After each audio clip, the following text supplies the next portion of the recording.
The Last of Us Season 2 has come to an emotional and intense conclusion, and if you've played the game, you know exactly what's coming next. But even for newcomers, the finale left enough breadcrumbs and gut punch moments to make one thing crystal clear. Everything is about to change. This isn't just Ellie's story anymore. Abby's side of the narrative is stepping into the spotlight. Welcome back to your nerdy show. I'm your host, Spoiler Master. Let's unpack everything that happened in the finale, what it means for each of the characters, and how it leads directly into the events of Season 3.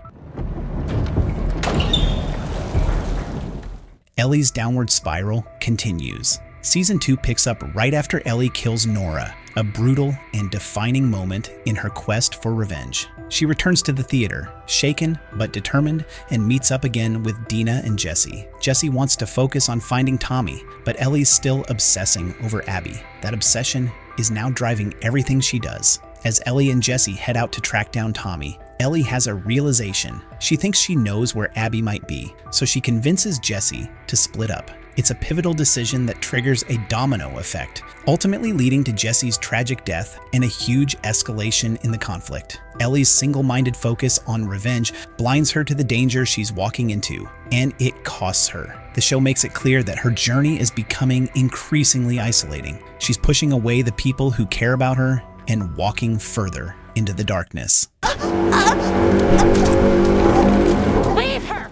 The theater confrontation. Abby returns. The climax of episode 7 delivers a jaw-dropping moment. Abby, who's been absent for several episodes, returns in dramatic fashion. She storms the theater, where Ellie and her friends have been hiding, ambushes Tommy, and catches Ellie and Jesse completely off guard. Jesse gets shot in the face, and Abby holds Ellie at gunpoint. And just when you think it's going to cut to a new scene, everything goes black. There's a single gunshot sound, and then silence. For viewers unfamiliar with the games, it's a huge cliffhanger. But for fans of The Last of Us Part 2, this is the turning point, the moment when the story switches perspectives. Because now, it's Abby's turn.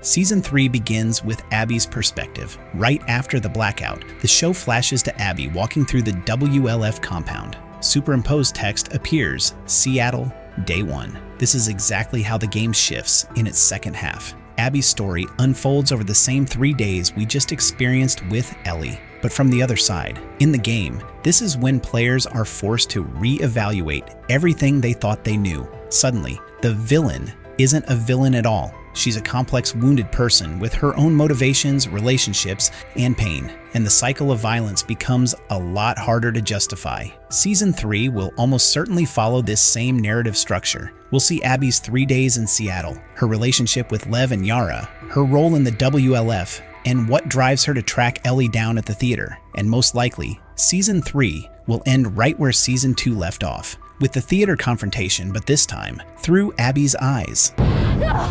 I'm not from here! I'm not a wolf! Who got shot? Is Tommy dead? One of the most talked about moments in the finale is the sound of a gunshot after the cut to black. In the game, during the theater scene, Tommy tries to fight Abby and ends up getting shot, but not before Lev shoots him in the leg with an arrow. In the show, that hasn't happened yet. Tommy is ambushed off screen, and then Abby shoots Jesse almost instantly. The gunshot we hear could just be that one, but the timing makes it feel like something else happened. So here's what we know. Jesse is dead. That much is clear, just like in the game. The bullet went through his face, but Tommy, he's alive, for now. Abby hasn't shot him yet, which means he'll likely survive. Though he'll be badly injured if the show follows the game's story, it's a small but important change. The show is keeping us guessing, even if we think we know what's coming. Another major moment in the finale is Dina learning the truth about Joel, specifically what he did at the hospital in Salt Lake City. Up until now, she believed Abby's attack on Joel was random violence. But when she learns that Joel killed Abby's father, who was the only surgeon capable of developing a cure, everything changes. Dina starts to understand Abby's motivations. She sees that this isn't a black and white situation. Joel's actions had consequences. And now, Ellie's obsession with vengeance is putting all of them in danger. That realization breaks something in Dina. She wants to go back to Jackson. She wants to leave all this behind. And for the first time, she questions whether Joel really was the hero they thought he was. It's a huge shift for Dina, and it mirrors a broader theme of the show: the moral ambiguity of revenge and the endless cycle of violence it creates. How do you know that? What if it's the wrong way? I know where the arteries are. No, you don't. You're not a doctor. Dina, The WLF prepares for war. While Ellie's story is unfolding, the show gives us glimpses into what's happening with the WLF. Isaac, the leader of the militia, is preparing for a full-on war against the Seraphites, a religious cult that controls part of Seattle. The WLF is seen boarding boats, preparing for an attack on the Seraphite island.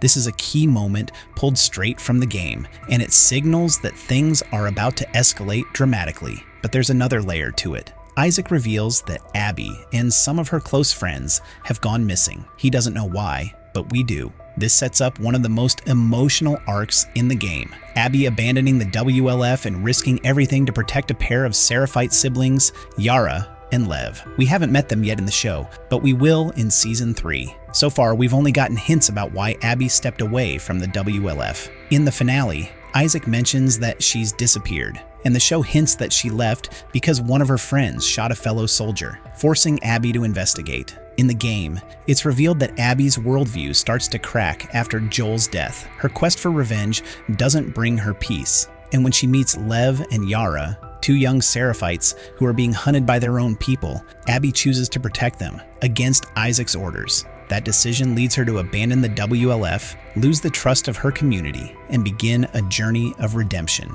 Season 3 will likely explore all of this in detail, adding depth to Abby's character and showing the parallels between her and Ellie. They're both consumed by grief, they both lash out, and they both, ultimately, have to choose what kind of person they want to be.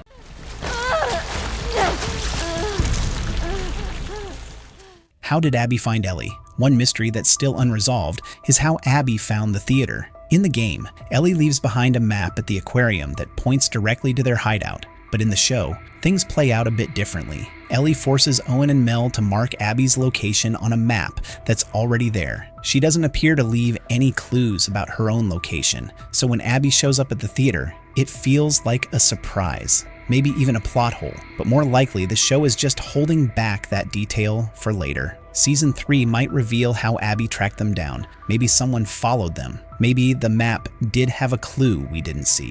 Either way, it adds tension and mystery heading into the next season. One of the biggest deviations from the game happens during the aquarium sequence. In the game, Ellie brutally kills Mel, stabbing her in the throat before realizing she was pregnant. In the show, that scene is softened slightly. Ellie kills Owen in self-defense, and Mel dies accidentally during the struggle. It's still traumatic, but the way it's framed changes how we perceive Ellie's actions. This change might be controversial for fans. Some may argue that it lessens the weight of Ellie's guilt, but it could also be a strategic choice. Maybe the showrunners wanted to highlight Ellie's humanity, or show how revenge clouds her judgment rather than turn her into a cold-blooded killer. Either way, Season 3 will probably revisit this moment from Abby's perspective, and it's going to be devastating all over again. Toxic community!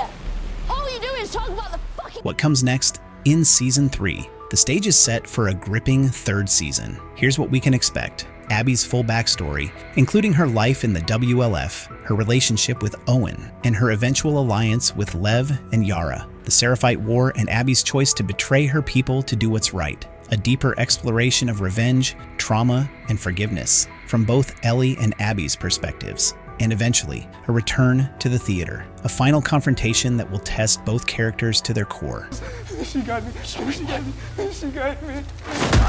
Our nerdy thoughts. The Last of Us has never been afraid to challenge its audience. It asks hard questions, pushes its characters to the brink, and blurs the line between right and wrong. Season 2 was Ellie's chapter. Season 3 will be Abby's. And when their stories collide again, it's going to be unforgettable. Let us know what you thought of the Season 2 finale. Do you think the changes from the game worked? And are you ready to walk in Abby's shoes in Season 3?